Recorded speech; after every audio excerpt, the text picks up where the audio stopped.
What's going on, guys? Simo here from Alpha Male Gaming, bringing to you guys an exclusive minor deck build that I've been using to really boost my gameplay. Sorry, guys, it's taken me so long. I've had a ton of technical difficulties. I've been working through them all week, even with my time constraints. I apologize for the delay, you guys. I've really been trying. Thank you for bearing with me. Thanks for not giving up on me. Let's dive in, guys. I really want to give you the best video to make you guys better. I went from a sub 2000 trophy player to a 2682 trophy player, sub arena 7 to arena 7 to arena 8 right away, you guys. And here's how I've been doing it.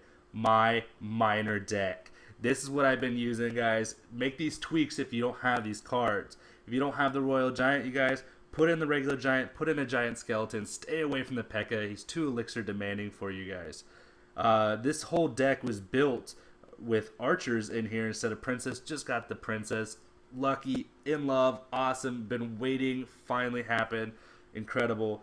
But if you don't have princess, put the archers in there, you guys, and you'll be okay. I like Zap in this deck, and I'll explain why in just a second. And then I have two underrated cards in here, you guys. The Bomber and the Knight. The Bomber is 3 bombs, eliminates barbarians. It's a barbarian nightmare. Plus, of how much damage it does when it gets to that tower is above and beyond. I originally had the mini P.E.K.K.A. in here for the Knight.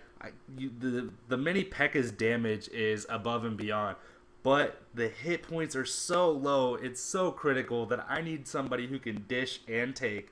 Therefore, I found myself coming back to the Knight, you guys. I haven't used the Knight since the first or second arena. You may think it's a joke, but I kid you not. The Knight is no joke. I love that card in this deck. The wild card in this deck that you can really feel free to play with, you guys, is the Musketeer. I personally choose the Musketeer. It's my favorite card. I can be offensive, defensive, whatever I want to be with that card. It's awesome. And it's relatively keeps my elixir cost fairly low. Whereas I used to be a 3.8 to 4.1 elixir player, I have since subsidized that into a 3.4 elixir cost. If you want to change that card, you guys, I've put archers in there, I've put goblins in there, spear goblins, Valkyrie, I've put goblin barrel, rocket, fireball, baby dragon, arrows, and I've had success with all of it, you guys. But this is the deck I've been using. That's the deck I've had some success with. So that's the deck I really want to show you guys. And it just happens to come against a spammer deck from you know who, can't read that, from the clan Surrey. So check this out, guys. I'm not going to explain to you play by play what I'm doing. I want to explain to you why I'm doing what I'm doing here. So I'm going to drop the princess first, see if I can get some cheap damage. Drops the fireball. That's a 4-3 elixir exchange. I'm okay with the way that comes down, you guys. I'm fine with that. I'm going to drop the musketeer because I'm a little bit ahead in the elixir. Drop the Royal Giant, use the Musketeer to support him. I'm going to drop minions here, not my finest moments, because he could arrow him. It's okay, didn't know he had him. It was a learning point early on in the game, but we ransack that cannon. We get a bunch of damage in on that tower, and we get that tower down super early in the game, man. That's outstanding.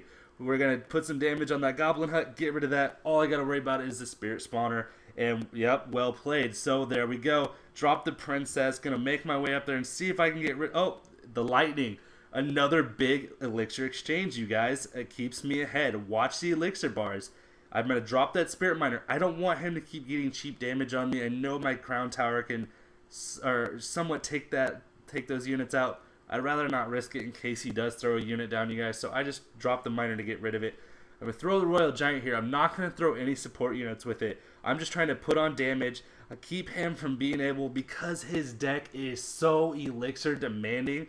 If I throw the Royal Giant down, he throws the Inferno Tower down, or the Barbarian Hut, or the Goblin Hut. That's so much elixir, and I'm not giving him the chance to breathe. I know he's got a spam deck at this point, so I'm really putting it on him. So I'm just trying to make him burn up his elixir, you guys. He's going to sit here. He's going to arrow my princess. That's fine. Here I come with the miner. I'm going to take out that Inferno Tower, put some damage on that left side, and watch the elixir bars, guys. Now that we hit the 60-second mark, we're on fire because this deck is going to kick it into that next gear where you're just going to watch me throw down cards and be just fine. Already throwing down the Royal Giant, getting that damage, We're pushing here. Drop the minions to get that Inferno Tower down. And he's getting desperate. See, he wastes the fireball. He's struggling. He's panicking. There's not a lot of time left. He can't get any damage going. He's starting to really get frustrated. He's using a spam deck, which is already hard to use, you guys.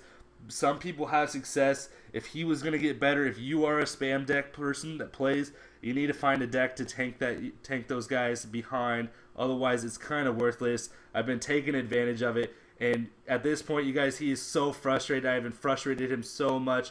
He's going to physically just give me that third crown and not play another unit. So, good game. Well played. 3-crown victory. We'll take that. And on to the next game, you guys. The importance of that video was not that I 3-crowned him, you guys. I wanted you to get a feel of why I'm making those moves. Why I'm putting guys in the middle to split players and stuff like that. And I'm going to show you what I mean by that in this deck, which is a spin-off of a miner deck. It's the Hog Rider miner deck that everybody's heard of. You've seen it on YouTube. You've watched it on YouTube. But you haven't watched mine on YouTube. So check this out.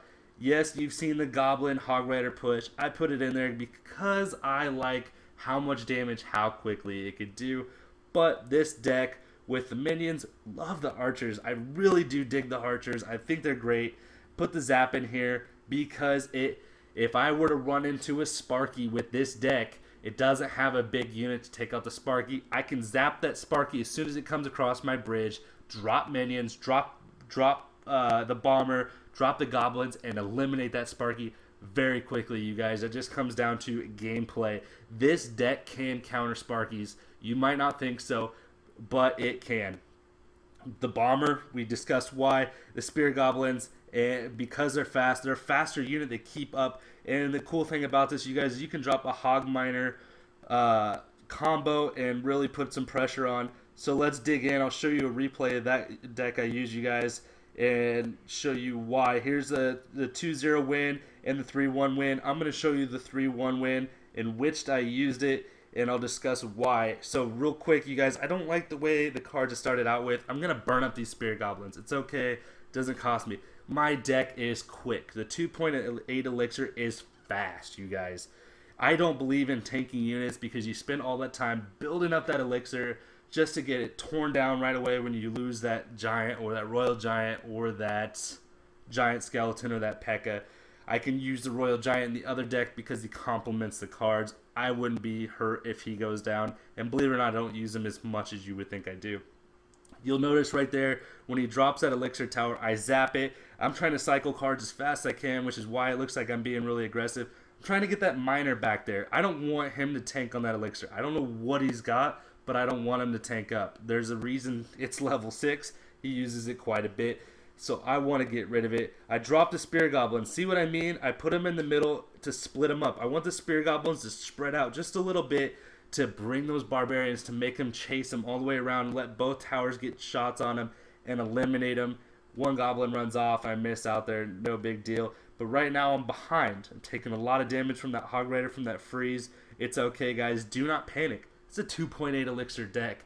You're okay. You're gonna get a lot of damage. You're gonna get a lot of quantity, a lot of quality in the decks, in the cards that you're playing in your deck. As you can see right there with that push, he has to build up a little bit. He's got a little bit more of an efficient, more of a demanding deck compared to our efficiency. He's got the goblins with the Hog Rider, but that's it. Everything else is very elixir taxing, which is why he depends on that elixir. If we can eliminate the elixir pump, which we have with this deck, we can be successful. So check this out. The goblins are going to get rid of that Hog Rider, and he can't counter it because he doesn't have enough elixir quick enough.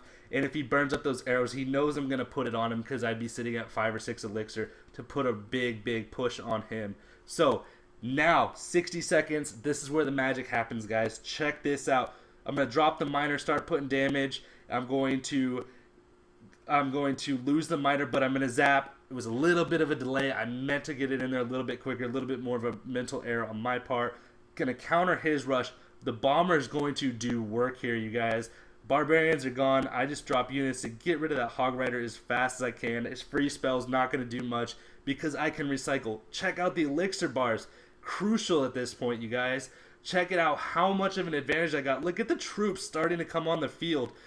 already making my way to that third tower, continuing to drop units. By the time he can build up to a unit to counter, it's too late. He's going to drop 5 on those barbarians. It's too late. Too many units around the tower. I drop a Hog Rider. Could have kept dropping units, and I didn't. I get out of there with a 3-crown victory. Simply be playing smart and having a deck that's elixir efficient, you guys. So it comes down to that. Really focus on building a deck that's elixir efficient if you choose not to use these decks, or playing more intelligently with the cards you are using. So that's it, guys. Until next time, enjoy. Like this video, comment to critique it, comment with the deck that you'd like to see modified, and I'll work on getting it there at the next point. Thanks, guys, for watching. Until next time, have a good one.